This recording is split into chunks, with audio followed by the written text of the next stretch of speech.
The Russians are developing their drones to maim, not kill. According to Ukrainian doctors, soldiers with drone wounds are much harder to treat, writes the Telegraph.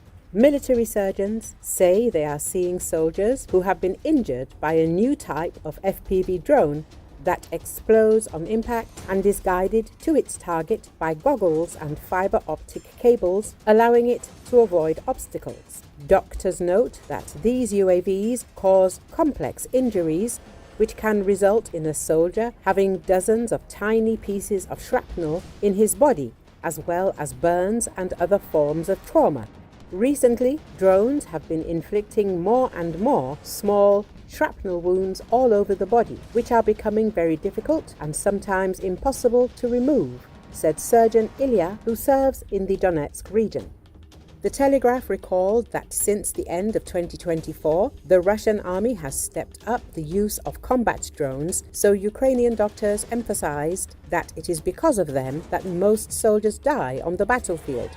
In particular, 42-year-old medic Alexander, who also works in the Donetsk region, says that about 60 to 70% of wounded soldiers suffered as a result of UAV strikes. In turn, 35-year-old medic Igor, who works in the Kherson region, claims that most of the injuries in the area are related to drones. We are seeing more wounded soldiers now.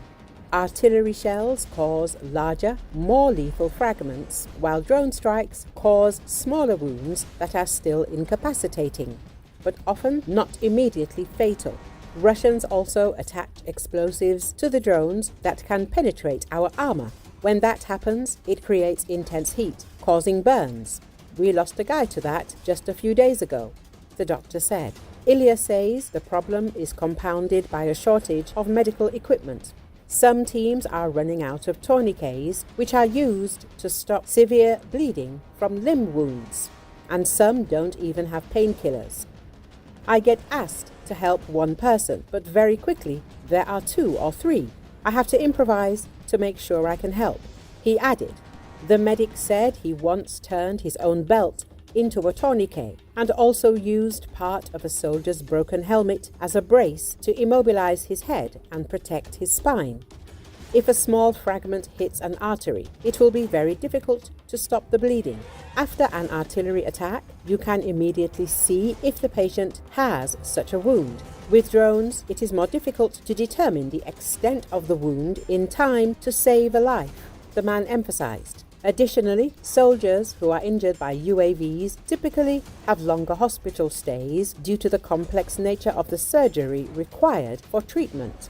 Also, surgeons fail to remove all the fragments in most cases, which can leave soldiers with lifelong complications.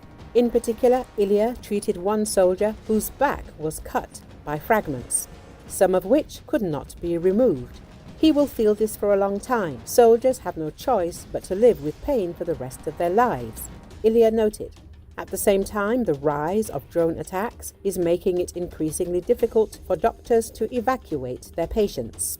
Wounded soldiers may have to wait 2 or even 3 days for medical help to arrive, and some parts of the battlefield may be completely inaccessible, Ilya said. We used to run back and forth, but now drones are always watching, the medic concluded.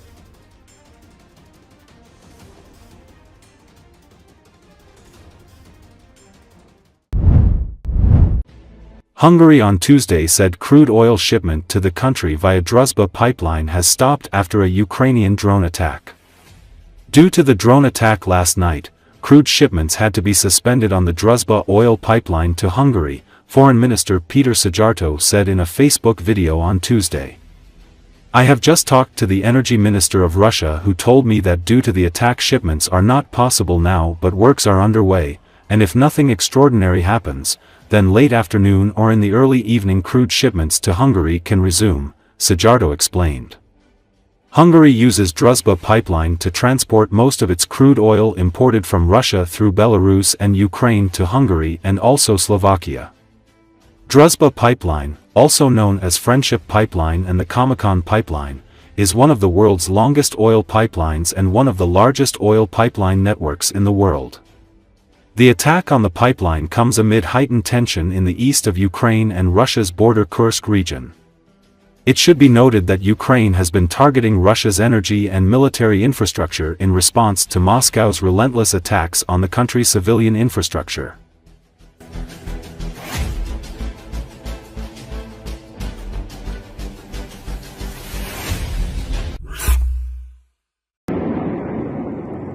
Ukraine launched drone attacks on 10 Russian regions.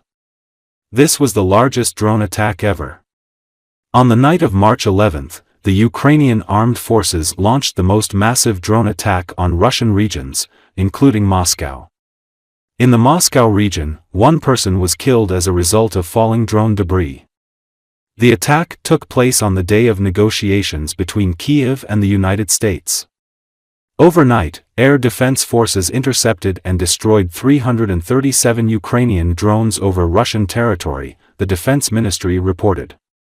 Of these, 91 drones were shot down over the Moscow region, 126 drones over the Kursk region, 38 drones over the territory of the Bryansk region, 25 drones over the territory of the Belgorod region, 22 drones over the territory of the Ryazan region, 10 drones over the territory of the Kaluga region, 8 drones over the territory of the Lipetsk region, 8 drones over the territory of the Oryol region, 6 drones over the territory of the Voronezh region, 3 drones over the territory of the Nizhny Novgorod region.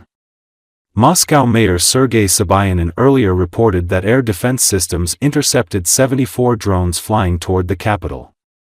He called it the largest drone attack on Moscow. In the Moscow region, 1 person died and 2 were injured when a drone fell. This happened in Domodedovo in the parking lot of the Mirator distribution center. In total, 8 people were injured in the Moscow region, said Governor Andrei Vorobyov.